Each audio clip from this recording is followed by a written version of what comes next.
Rat race அப்படின்றது ஒரு job போகணும், ஒரு ஸ்கூல் முடிச்சுட்டு காலேஜ் முடிச்சுட்டு ஜாப் போகிறது தான் ரேட் ரேஸ் அப்படிங்கிறது நம்ம கிட்ட சொல்லப்பட்டிருக்கு. நம்ம அதை நம்பிட்டு இருக்கோம். அது கிடையாது. It's no no no no.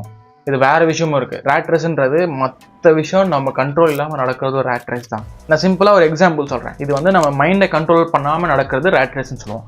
So example என்னன்னா, கொஞ்ச நாள் முன்னாடி ஒரு அக்கா ட்ரெண்ட் ஆனாங்க. ஐ திங்க் ஜிம்மா ஏதோ ட்ரெய்லர் அக்கான்னு நினைக்கிறேன். அதுக்கப்புறம் தான் ஜிம்மா, சரி ஓகே. கொஞ்ச நாள் முன்னாடி வந்து ஒரு அக்கா ட்ரெண்ட் ஆனாங்க, டெய்லர் அக்கா அப்படின்னு சொல்லி. ஸோ அதுக்கப்புறம் அக்கா வந்து இப்படி போயிட்டு இருந்தாங்களா, அப்புறமா ட்ராப் ஆச்சு. டக்குன்னு இன்னொரு அக்கா ஃபேமஸ் ஆகுறாங்க, ஜிம் அக்காவா. ஸோ அது ட்ராப் ஆனோன்னா இன்னொரு அக்கா இப்போ பலூன் அக்கா ஏதோ ஃபேமஸ் ஆகிட்டு இருக்கு. மீம் பேஜ்ல இருந்து வந்துச்சு அந்த அக்கா வீடியோ ஒன்று போட்டு அவங்க ஏதோ ஒன்று சொல்றாங்க. அதுக்கு வந்து ஏதோ மீம்ஸ்லாம் வந்து பாட்டெலாம் வரல, அந்த மாதிரி ஒன்று வந்துச்சு. நான் அப்போ தான் யோசித்தேன், இது யாரை புதுசாக இப்போ ட்ரெண்ட் ஆகிட்டு இருக்காங்க அப்படின்னு சொல்லிட்டு அது பேர் பார்த்தா கமெண்ட்ஸில் இந்த சைட்ல ஏதோ பலூன் அக்கா அப்படின்னு. எனக்கு அப்போ தான் ஒன்றுமே புரியல, அது எப்படி ஒருத்தவங்க ஃபேமஸ் ஆகி இறங்கும்போது டக்குன்னு இன்னொருத்தவங்க ஃபேமஸ் ஆகிறாங்க, திருப்பி இன்னொருத்தர் இறங்கும்போது இன்னொரு ஃபேமஸ் ஆகிறாங்க. இதுன்னு மட்டும் கிடையாது, எல்லாத்துக்குமே. நயன்தாரா இப்போ கேஸ் போட்டது, இல்லை சம்திங் அவங்களுக்கு டைவர்ஸ் ஆனது, இவங்களுக்கு டைவர்ஸ் ஆனது, அவதானது, அவங்க அந்த ஊருக்கு போனது, அவங்களுக்கு ஆக்சிடென்ட் ஆனது, இந்த மாதிரி விஷயம்லாம் நம்ம பார்த்துட்டே இருக்கும்போது இது எப்படி ஒன்று விட்டு ஒன்று வந்துட்டே இருக்கு அப்படின்றது எனக்கு வந்து ரொம்ப நாளாகவே ஹிட் ஆகிட்டே இருந்துச்சு. இது ஆக்சுவலாக ரேண்டமாக ஆகுதா இல்லை ஏதாவது நடக்குதா அப்படின்றது எனக்கு ஒரு டவுட் இருக்கு. இது வந்து நீங்கள் என்ன வேணாலும் யோசிக்கோங்க, பட் எனக்கு ஒரு இந்த மாதிரி டவுட் இருக்கு. இது ஆக்சுவலாக அதுவாக ரேண்டமாக ட்ரெண்ட் ஆகுதா இல்லை யாராவது ட்ரெண்ட் பண்ணுறாங்களா அப்படின்றது. One, the people use to watch, they are doing it. Second, அது யாருன்றது எனக்கும் தெரியல, பட் அந்த மாதிரி தாட் எனக்கு இருக்கு. ஸோ ஒன்று நெகட்டிவ் ஸ்டெப் பார்க்கறது பிடிக்கும், இன்னொன்று பொண்ணுங்களை பார்க்க பிடிக்கும். அதனால தான் நெகட்டிவ் ஸ்டெப் அந்த கேஸ் போட்டாங்க, அவங்க டைவர்ஸ் ஆச்சு, உங்களுக்கு இதாச்சு, அவங்க அதை ஷேர் பண்ணுறது, நீ பாரு பெரிய வரது, இது அப்படியே ஃபேமஸ் ஆகுது. இந்த சைடு அப்படியே பொண்ணுங்க ஃபேமஸ் ஆகுறது. இது நம்ம கண்ட்ரோல் பண்ணாமல் ஆகுதா இல்லை சம்மன் இஸ் கண்ட்ரோலிங்கான்றது எனக்கு ஒரு doubt. Second, do you know any man got famous like this? ரேண்டமாக ட்ரெண்ட் ஆகி அப்படி ட்ரெண்ட் ஆகி திருப்பி இறங்கும்போது இன்னொரு மேன் அந்த மாதிரி. I don't know any thing like that. To you no? ஏதோ ஒரு கேஸில் என்ன இருக்கலாம் இந்த மாதிரி. அப்படியே இந்த அக்காஸ் மாதிரிலாம் எப்படி ட்ரெண்ட் ஆகிறாங்கன்னு தெரியல. ரேட் ரேஸ் என்னன்றது ஃபஸ்ட்டு தெரிஞ்சுக்கோங்க. ஜாப் போகிறது மட்டும் ரேட் ரேஸ் கிடையாது. உங்கள் மைண்டை கண்ட்ரோல் பண்ணாமல் நீங்கள் பண்ணுறது ஃபுல்லாகவே ரேட் ரேஸ் தான். 1 மில்லியன் வியூஸ் வருதுன்றனால அது என்ன 1 மில்லியன் வியூ வந்திருக்குன்றது நீங்கள் பார்க்குறது அதே ரேட் ரேஸ் தான். அது என்னன்னே தெரியாது. Let's say if you are வாட்சிங் அபவுட் மூவிஸ் ஆர் சம்திங், அது மூவிஸ் பற்றி ரிலேட்டட்னா ஃபைன், உங்கள் மைண்ட் கண்ட்ரோல் பண்ணி பார்க்குறீங்க. அது மூவியே கிடையாது, ஏதோ ஒன்று. நீங்கள் வேறு விஷயத்துக்காக போவீங்க, அது வேறு காட்டும், அது வேறு பார்ப்பீங்க, அதுலேருந்து அப்படியே அங்கே போவீங்க, அதுலேருந்து அப்படியே போவீங்க. It's also rat race. ஒருத்தர் நடக்கிறான்றதுக்காக அவங்க கூட நடக்கிறது கூட it's also rat race. So உங்கள் மைண்டை நீங்கள் கண்ட்ரோல் பண்ணலனாலே it's going to be hard. நான் மென்ஷன் பண்ண எல்லா பர்சன்ஸுமே வந்து they're making millions of money, மில்லியன்ஸோ லேக்ஸோ க்ரோர்ஸோ, தேர் மேக்கிங் சம்திங். வாட்சிங் person, you making something. Do you know anything how to make money? ஏதாவது தெரியுமா?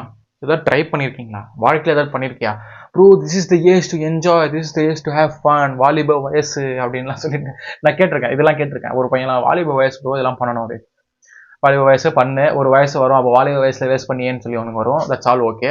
ஒரு கட்டத்துக்கு அப்புறம் எல்லா ஓல்டு பீப்புளும் ஒரு அட்வைஸ் சொல்லியிருப்பாங்க, இந்த வயசில் வந்து வேஸ்ட் பண்ணாதே அப்படின்னு சொல்லி. அதெல்லாம் நம்ம கேட்கவே மாட்டோம். வாலிப வயசு ஏதோ ஒரு ஓல்டு பர்சன் வந்து வாலிப வயசு என்ஜாய் பண்ணுங்கன்னு சொல்றது வந்து இது தப்பாக எடுத்துக்கிட்டு இப்படி பண்ணுறது. இதெல்லாம் பண்ணாதீங்க. உங்கள் அப்பா வந்து நீ என்னப்பா பண்ணுறேன்னு சொல்லிட்டு இருந்தீங்கன்னா என்ன சொல்லுவீங்க? அப்பா இந்த அக்கா ரீல் பார்த்துட்டு இருக்கேன் அப்படின்னு சொல்லுவீங்க. It will be helpful for him R it will be helpful for you? It's going to two anything to you? அவங்க நல்லா தான் சம்பாதிச்சுட்டு இருக்காங்க, நீங்கள் தான் தப்பு பண்ணுறீங்க. போடுற அவங்கள நான் தப்பே சொல்ல, ரீல்ஸ் போடுறேன், வீடியோஸ் போடுறேன், போஸ்ட் போடுறேன், யாருமே நான் தப்பே சொல்கிறேன். பார்க்குற ஒன்றை தான் நான் தப்பு சொல்கிறேன்.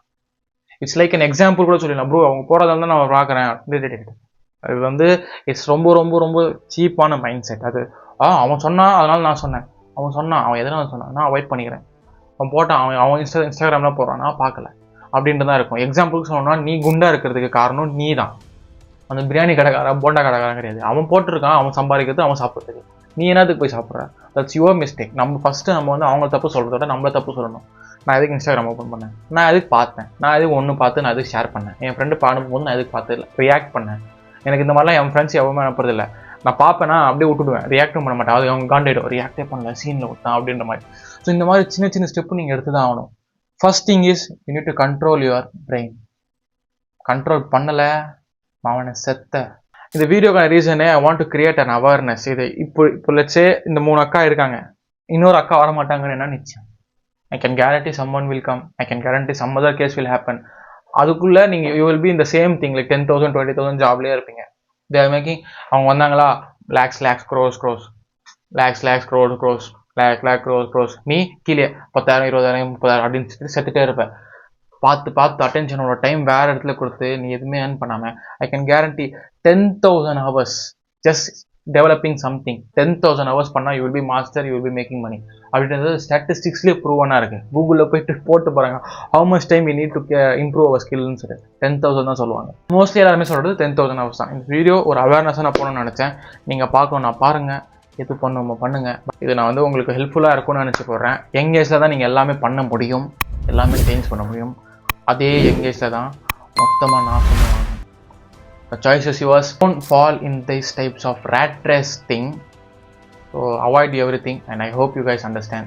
So அவ்வளோதான் வீடியோ. எதுவும் skip பண்ணாமல் பார்த்தீங்கன்னா thank you so much. Next video பார்க்கலாம். Bye. Cheers.